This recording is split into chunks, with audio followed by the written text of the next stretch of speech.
Hello बच्चों, let's read the question first. Match list one with list second. तो हमारे पास एक लिस्ट दिया गया है, इसको हमने मैच करना है लिस्ट सेकंड के साथ। ओके, सबसे पहली बात जो है दैट इज़ रेक्टिफायर की। तो यहाँ से मुझे आंसर्स प्रोवाइड किए गए हैं कि रेक्टिफायर क्या काम करता है, इसी तरह स्टेबलाइज़र क्या काम करता है, इसी तरह ट्रांसफार्मर कौन सा काम करता है और फिल्टर कौन सा काम करता है। इनका एक सूटेबल आंसर हमें इन ऑप्शन से निकाल के देना है और हमें इस लिस्ट को जो है कंप्लीट करना है। तो वन बाय वन हम वर्किंग पे आते हैं, कौन सा कंपोनेंट कौन सी वर्क करता है, तो उस हिसाब से हमें पता चलेगा।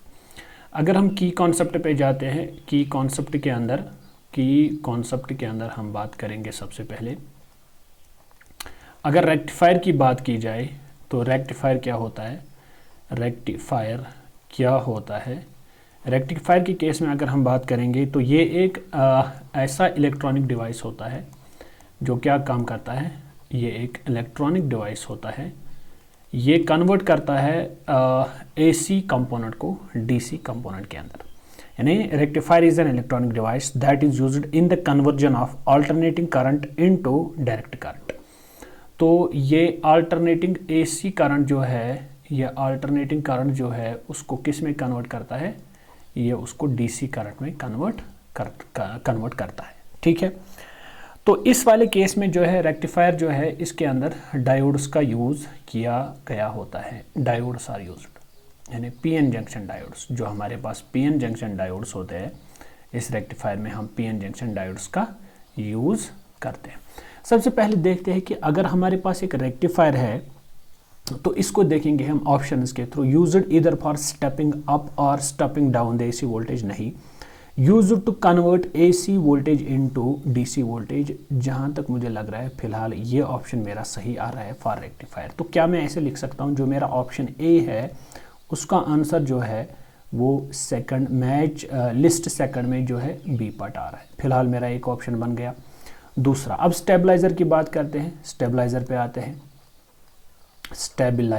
आते हैं, देखते हैं स्टेबलाइजर कौन सा काम करता है।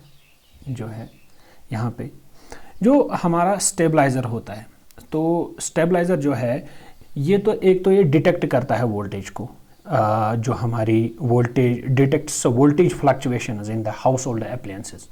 ये क्या करता है, ये डिटेक्ट करता है, डिटेक्ट्स वोल्टेज फ्लक्चुएशंस इन, जो वोल्टेज के अंदर जो फ्लक्चुएशन हो रही है, चेंजेस हो रही है इन हाउस होल्ड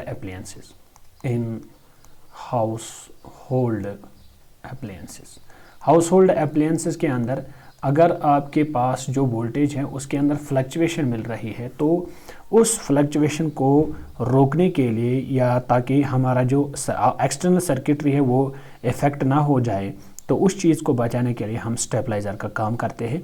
तो ये क्या करता है, ये एडजस्ट करता है input voltage internally and provides and output voltage in A compatible range. तो अगर मैं स्टेबलाइजर को यहाँ से ढूंढने की कोशिश करूँ तो यहाँ से एक ऑप्शन मेरा use to remove any ripple in the rectified voltage output voltage, नहीं, यूज फॉर कॉन्स्टेंट वोल्टेज। तो जहाँ तक मुझे लग रहा है कि ये मुझे एक constant voltage output voltage provide करके even when the input voltage, जो मेरा इनपुट वोल्टेज और लोड करंट जो है चेंज हो रहा है, लेकिन इसके बावजूद स्टेबलाइजर क्या करता है काम, ये मुझे एक कांस्टेंट आउटपुट वोल्टेज प्रोवाइड करके देता है। इसका मतलब जो मेरा बी पार्ट है इसका जो आंसर है फिलहाल वो फोर्थ पार्ट मिल रहा है, यानी लिस्ट सेकंड में से। इसके बाद आपको ट्रांसफार्मर का जो है यूज़ है। ट्रांसफार्मर को आपने पढ़ा होगा। ट्रांसफार्मर क्या है, ये भी एक इलेक्ट्रॉनिक डिवाइस है that is used to transfer the electrical energy from one alternating circuit to another alternating circuit. तो ये ट्रांसफार्मर का काम होता है। तो मज़ीद अगर ट्रांसफार्मर के मुतालिक आपको जानना है वो ये है कि transformers electrical energy by increasing or stepping up the voltage or stepping decreasing or stepping down the alternating voltage। तो ट्रांसफार्मर क्या करता है, ये एनर्जी को ट्रांसफर करने में मदद देता है। ये या तो ये स्टेप अप करता है वोल्टेज को या तो ये स्टेप डाउन करता है वोल्टेज को।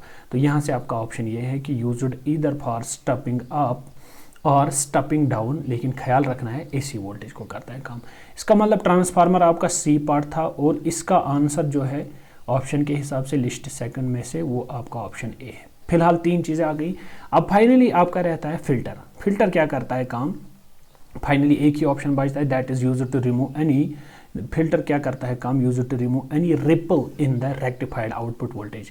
जो आपका आउटपुट वोल्टेज है अगर उसके अंदर कोई रिपल होगा, अगर उसके अंदर कोई रिपल होगा यानी कोई एसी कंपोनेंट होगा, तो उस एसी कंपोनेंट को रिमूव करने के लिए हम फिल्टर का यूज़ करते हैं। जो आपने अगर रेक्टिफायर पढ़ा होगा, रेक्टिफायर क्या करता है काम, ये आपको एसी को डीसी में कन्वर्ट करके देता है, लेकिन वो प्योर डीसी नहीं होती है, वो एक पल्सवेटिंग डीसी होती है, उसमें कुछ ना कुछ एसी कंपोनेंट होता है।